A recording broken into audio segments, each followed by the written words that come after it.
News Watch 16 at 7 is next. Pennsylvania Lottery. Welcome to the Pennsylvania Lottery, live this evening, Thursday, December 1st, 2016. Thanks to tonight's witness, George Wirt. The wild ball number is 5. Now pick 2. 8, 7. Select tonight's pick 3.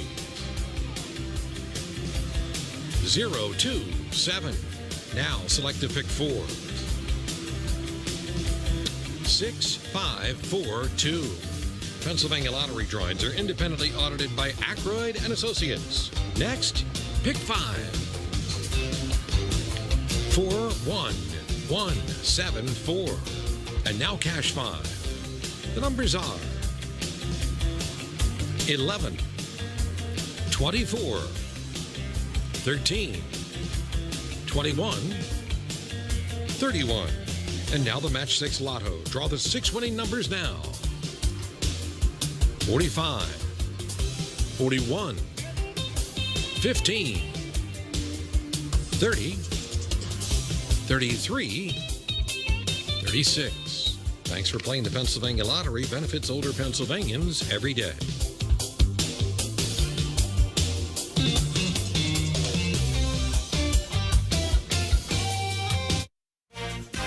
Newswatch 16 is sponsored by your local Ford stores, home of America's favorite brand. Visit buyfordnow.com, where you can check out the entire Ford lineup. From WNEP, the news station, this is Newswatch 16 at 7. A teen is facing homicide charges after authorities say he killed his mother and brother. What led up to this deadly shooting? And 10 years ago, a tornado tore through part of our area. We dig into the video vault for a look back on that day. And as the weather gets colder, people are looking for ways to stay warm. Tonight, we test out the handy heater. But does it really work? It's all coming up on Newswatch 16 at 7. Good evening, I'm Charlotte McBride. Scott has the night off. We begin tonight with that troubling tale of a 14-year-old boy being charged with not 1, but 2 counts of criminal homicide. Police in Western PA say the boy took his father's gun and used it to kill his mother and 8-year-old brother. Ashley Hardway has the story. Jacob Romali is just 14 years old. Police said on Wednesday morning he walked to the family refrigerator, took the .380 handgun off the top, loaded it, and walked into Dana and Caleb Romali's bedrooms, shooting them each in the head. And from there, he placed a phone call and then staged the fact that his father was the one that had placed the firearm in his bedroom. Then Jacob went outside, saw responding EMS crews, and went back inside to grab the gun, police say. He then walked toward a neighbor. That neighbor did a very good job when it came to engaging him and talking to him and de-escalating his situation. He dropped the gun in the yard and police took him into custody. Jacob's father was at work in Pittsburgh at the time. Why this happened remains the big question. The suspect told police he didn't get along with his parents. It would be unfathomable to think that he would kill his mother and his 8-year-old brother. That wasn't something that they thought was possible. And that was Ashley Hardway reporting. And in other news around the state, a 74-year-old man died after he was hit by a police cruiser in South Central PA. The York County coroner says the man was crossing the street when he was struck by the cruiser late last night. The officer who was driving that cruiser is on paid administrative leave during the investigation. No word on if the officer will face any charges after this deadly crash. One man is badly injured after a crash in Wilkes-Barre. Police were called to Market Street and Pennsylvania Boulevard a little earlier this evening. A driver plowed into a pole right at the corner of the busy downtown intersection. Police are investigating tonight. More on this crash coming up later on Newswatch 16 at 11. Police have arrested one woman in connection with a robbery and kidnapping in Carbon County. About 2 weeks ago, police in Summit Hill found a woman beaten and bloody on the side of a road. The woman told police she was picked up by a friend and driven to a secluded area where she was robbed, beaten, and held against her will. Authorities have determined that friend is Carrie Blasco of Coaldale. Blasco has been charged with conspiracy to commit robbery and false imprisonment. Authorities are still looking for Amber Neff and John Russup, who they believe believe also played a part in the crime here in Carbon County. 2 of 3 people accused in a $500,000 scheme to rip off Mohegan Sun Pocono Casino near Wilkes-Barre pled guilty this afternoon. Mark Hetzel of Dallas and Robert Pellegrini of Mountaintop admitted to being involved in the scheme to duplicate players' cards and cash out money from free slot play. A cocktail waitress shown here also pleaded guilty back in September. These 2 men face up to 20 years in prison. Firefighters were called out this afternoon to fight flames in Wayne County. 2 trailers in a garage caught fire on Fernwood Road near Lake Ariel. Officials tell us someone passing by alerted a man living in one of the trailers that the garage was on fire. The flames then spread to both trailers. No one was hurt in this afternoon's fire in Wayne County. Not far from the scene of that fire, firefighters came to another woman's rescue, but this time there were no flames in sight. Diane Cron has lived in Maplewood Road near Hamlin for more than 20 years. Last year, Cron hired a contractor to replace the roof, but the contractor skipped out before the job was finished, leaving a big hole on top of her home. That is until a Hamlin firefighter took notice. This week, a group of firefighters climbed on the roof and tried to finish that unfinished job. If it wasn't for the Hamlin ambulance, fire and rescue in Hamlin, I would be in the hospital right now because they were ready to take me away because my nerves were just out of control. The firefighters plan to do more work on the home this weekend in Wayne County.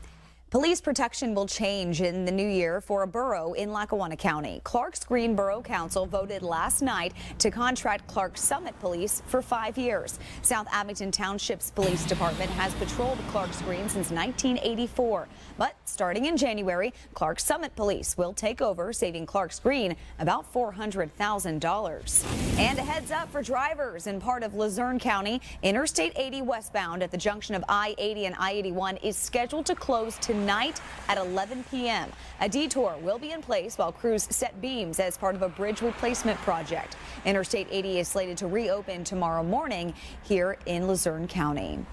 A holiday tradition in Scranton will make a nod to a much older tradition this weekend. The annual holiday marketplace is setting up shop inside the former Globe store, and this weekend the Globe will glisten and glow just like it used to. County employees and volunteers have been decorating the building to look just like it did when it was the Globe department store. Even though it's just for the weekend, lots of locals are excited to see the Globe back in its glory. I'm excited to see what it's going to be like at the Globe this year because I think everyone wants to just get into this iconic downtown historic building. The holiday marketplace will kick off tomorrow night with a tree lighting here in downtown Scranton. The city of Scranton is also welcoming the drive-sharing service called Lyft. The app-based taxi service launched in the Electric City earlier today. And Newswatch 16's Alan Vickers found out how folks feel about getting a Lyft. Another taxi service is now operating in the city of Scranton. Lyft, the California-based company which, like Uber, uses a person's cell phone to connect with a driver. Lyft will now join Uber, McCarthy Flowered Cabs, and soon Burgett's Cabs as taxi services for people to get from place to place. The app is already in cities like Philadelphia and Los Angeles, but folks here were a little surprised that the taxi service is now in Scranton. I think of cities like bigger cities, like I said, like Philadelphia and New York, and but I mean Scranton's actually kind of a big city, so that makes sense. It's definitely interesting to have it around here. We always joke about it when we're coming back from the courthouse because it rains and we don't want to walk all the way back up to class, but I don't know, I think it'll be helpful. For students here without cars, here on the University of Scranton's campus, having multiple taxi services makes it easier to get around. I can get to all the stuff I need, like food, I can get to the movies, anything like that, because I can't right now. Lizzie admits she uses Uber regularly and would have to see which one is more cost-effective and safer. If Lyft is cheaper, I would use Lyft over Uber, but I think Uber's really easy to use, and I know that it's safe, so I'd be a little hesitant to use Lyft. As of noon, Lyft is fully operational. By using a code, first-time riders will receive $5 off of their first ride. Alan Vickers, Newswatch 16, Scranton. 10 years ago, a tornado swept through one part of our area. Coming up on Newswatch 16 at 7, we'll look back on the damage those wild winds left behind. But first, let's check in with Chief Meteorologist Tom. Yeah, Charlotte, it was 10 years ago when we set a record high temperature for today. Here it is, just after the tornado came through, 71 degrees on this date back in 2006. And we had a 54 high today. That came at 1:30 this morning. Watch Newswatch 16 at 10 on WNEP-2 in Williamsport on Comcast Cable. Well, Tom, I was outside earlier today, and when those winds picked up, it was pretty chilly. Yeah, it was. It's pretty cold out back tonight. It should stay above freezing tonight thanks to the cloud cover overhead, but a lot of rain. We've had just over 1.5 inches of rain here in the backyard the past 3 days. And boy, did it rain hard last night when that squall line was coming through at about 1:30 this morning. First of all, this tonight showing you it's kind of a west wind tonight, so the lake effect showers of rain and snow staying north of Pennsylvania this evening. Just a lot of cloud cover and a few breaks out there. Yeah, we have some Penn State fans heading west to Indianapolis tomorrow. The weather looks good. Just some flurries. Good travel weather. West tomorrow to Indiana, and it'll be nice weather-wise out there over the weekend for the fans, for the big game. Of course, the game is indoors, but good travel weather. Even tonight, we're looking at 34 now in the Poconos, 41 in Wilkes-Barre, 42 in Selinsgrove, and mostly cloudy skies. And look at that, for a change, no rain on radar this evening. We've had enough. New Philadelphia, 2.95 inches of rain the past 3 days, 2.4 in Tamaqua, 1.25 inches in central Pennsylvania, Lake Harmony over 2 inches. So it was a lot, but we are still below normal, a little bit below normal still. In the backyard tonight, the breeze is up. It's out of the west at 12 miles an hour. The humidity 60%, and the barometer's on the rise to 9.80. Yeah, 10 years ago today, the tornado, the National Weather Service map shows it was on the ground for 15 miles.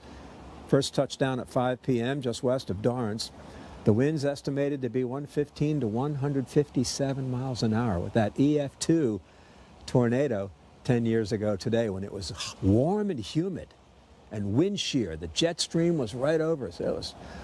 I remember the sky that night was like such an ominous dark color. It looked like a squall line coming in July, but it was December. It was pretty unusual.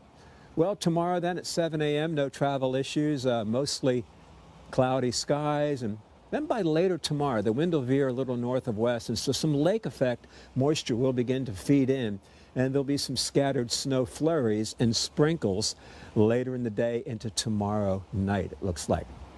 So tonight it'll stay cloudy, still a few lingering sprinkles out there tonight, and tomorrow mostly cloudy, some light sprinkles of rain, some snow flurries scattered about late in the day. And then tomorrow night heading into Saturday, still looking good. More clouds and sun, some scattered snow flurries Saturday, but the wind won't be all that strong. Actually, pretty decent weather for outdoor decorating if you have plans to do that this weekend. Sunday looks a little bit better. Boy, late next week, I'm looking at computer guidance indicating some very cold air coming into town by Friday and Saturday.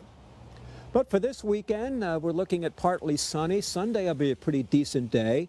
Dry weather there. Monday looks dry. There's probably a little bit of rain approaching from the south on Tuesday. It does look warm enough for all rain on Tuesday. Mostly cloudy Wednesday. And then a transition day Thursday. We could have some rain and snow showers, and then much colder, much colder it looks like by Friday and Saturday. So not a whole lot of snow in that forecast. Those kids I spoke to today, Charlotte, they want some snow for Christmas. You know? Every kid loves snow, especially playing in the snow. Well, keep dreaming of a white Christmas, okay? All right, sounds good. Okay. Thanks so much, Tom. Another football team in our area has gotten in trouble for praying before playing. How community members are feeling about breaking the pregame tradition. That's coming up here at 7. But first, check out your winning lottery numbers. Good luck.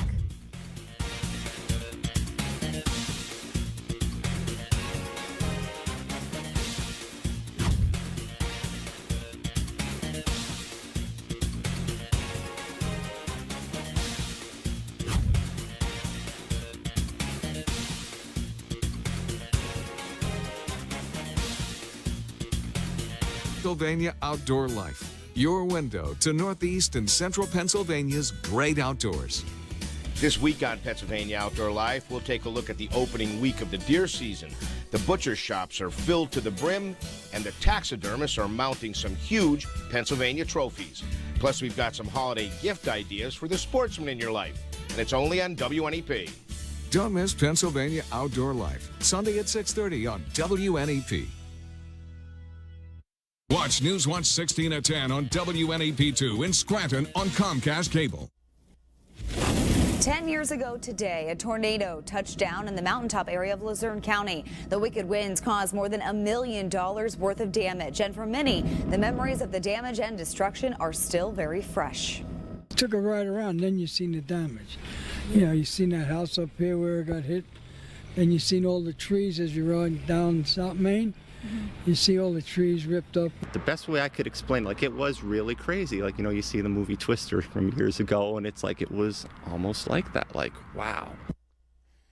While no one was injured, many homes and businesses were left in shambles after that terrible tornado tore through Mountaintop. To look back on that dreadful day, we dug into our video vault, where Jim Hamill has our story from December of 2006.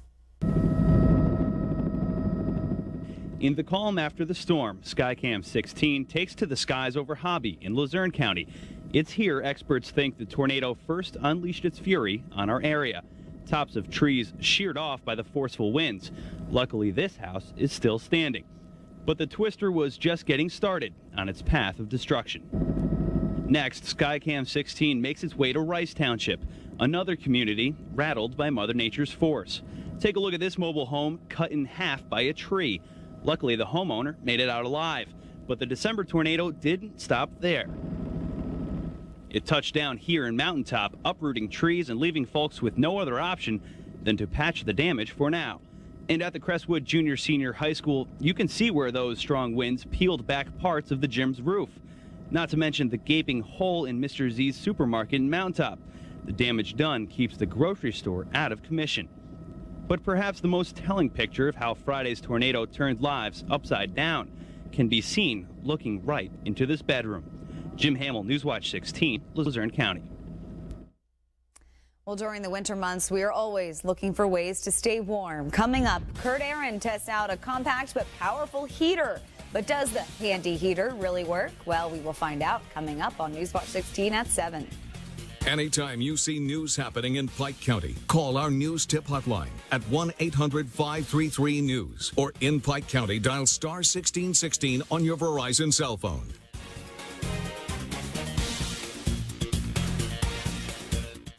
See the news you are interested in faster. Check out the My News section of the WNEP app. Pick your favorites from Newswatch 16 and WNEP shows. If you only want to see Does It Really Work, Health Watch, get home and backyard stories, that's all you'll see. It's a way to custom fit the app for what you want, and you can change it anytime. Download it today. The WNEP app is available on the Apple App Store or Google Play Store. Newswatch 16 is sponsored by Wyoming Seminary, voted the best private school in northeastern PA for grades toddler through 12. It's a tradition for the Danville area high school football team to pray before every game. But after a national group which fights to defend the separation of church and state found out about it, the tradition came to an end. After this video was posted, Danville area superintendent was contacted by the Freedom from Religion Foundation. The group asked the school district to prove their coaches are not leading students in prayer. And now that the tradition is broken, many community members are not happy. They should be able to do what they want to do, whether they're the coach or the athlete themselves. If their children don't want to participate in the Christian prayer, then have them not. This same group put Dunmore High School's prayer tradition to an end earlier this fall. We'll find out if the handy heater really works up next.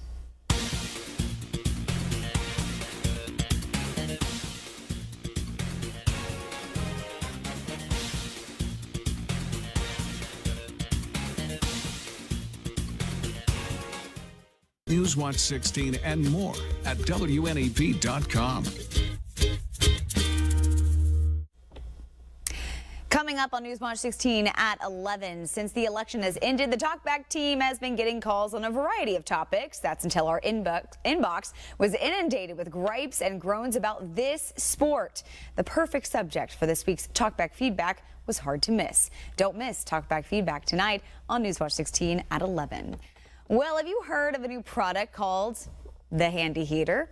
It's a new wall outlet space heater that makes a lot of claims. The maker says this mini heater can warm up any room up to 250 square feet, but does it really work? Well, Kurt Aaron is here to answer that question. Yeah, and one of the rooms, especially in the wintertime, that gets really, really cold, is the bathroom. You know what I'm saying? You have the tile, you step on the tile, and it's like, why can't it be warm in here? Well, we're going to find out right now if the Handy Heater will do it for you.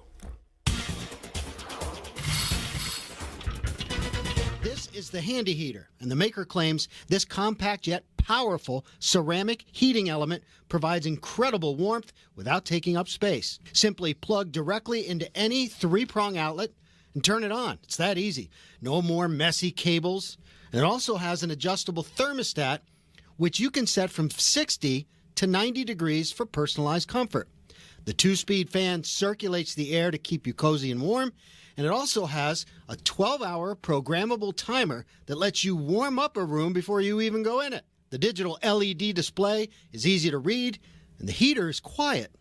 Also, the plug rotates 180 degrees to allow it to fit into any 3-pronged outlet. And last but not least, its Stay Cool plastic design allows you to hold the unit without getting burned. There's a whole lot of claims being made here, so it's time to find out, does it really work? To test the Handy Heater, we arrived in Taylor in this modern 150-square-foot bathroom, a standard-sized bathroom in most homes. Next, we unwrap the Handy Heater. Still inside the wrapper, has not been opened. After we inspect everything, it's time to go over the directions. Select your desired temperature using the plus, minus buttons. And it's pretty simple. Plug it in and turn it on. But before we do that, we check our digital thermometer, the one that we brought from the WNEP weather office.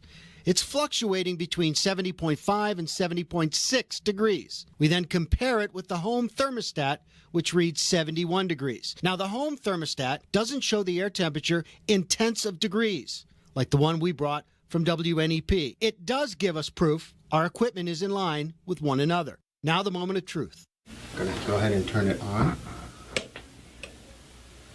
I'm going to set it for 80. Ooh, feel that heat. Holy moly. Our plan is to come back in 15 minutes and check the room temperature. Sounds like a solid plan, doesn't it? Well, this is where I make a mistake. Now, we've waited 15 minutes and we've kept the door closed. Now we're going to go inside and see what our digital thermometer shows as far as a reading inside the room. It definitely feels warmer in here, and the temperature actually went down 69.6. I place our digital thermometer on the back of the toilet. Now, why is that a problem? That's where all the cold water is stored, and it's always cooler than the rest of the room. I quickly realized my mistake and take it off the tank. The coldest reading our digital thermometer dropped to was 68 degrees. We place it on the shelf above the toilet tank, which is the same temperature as the rest of the room. We leave again, but this time waiting 20 minutes before opening the door. Try this again, part 2. We're going to go back in now and see if the Handy Heater has warmed up our bathroom. Certainly feels warmer in here. And we look,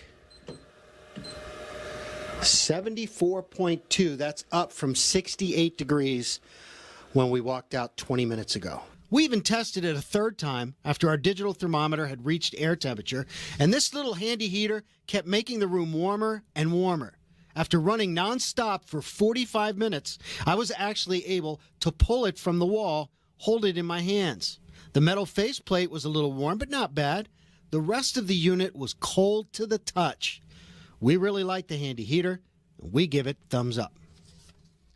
Wow. So what do you think, Charlotte? You were asking I want one of these for my bathroom. It's pretty cool. I tell you what, I've had several requests from you at home to test the Handy Heater. There you go. That was a standard size bathroom. I think standard size about 120 square feet. That one was 150. Warmed it up. And it's like light. That. And just don't put your thermometer on the tank of the toilet, okay? Lesson learned. There we go. All right. Thanks, Kurt. Well, that does it for Newswatch 16 at 7 for tonight. Thanks for joining us. Inside Edition is next. Have a great evening, everyone. Getting enough quality sleep, it's important to your health. Here's some tips you can use to help you snooze. Stay on schedule. Try waking up, exercising, and eating at the same times every day. Spend some time outdoors and in the sunlight. Eliminate caffeine in the afternoon and evening, and avoid eating a big meal at night. And make sure the medications you take aren't keeping you awake. Watch the Health Watch 16 report with Julie Sidoni. Weeknights at 5 on WNEP. This Newswatch 16 news brief is sponsored by your local Honda dealer. Great cars, great people.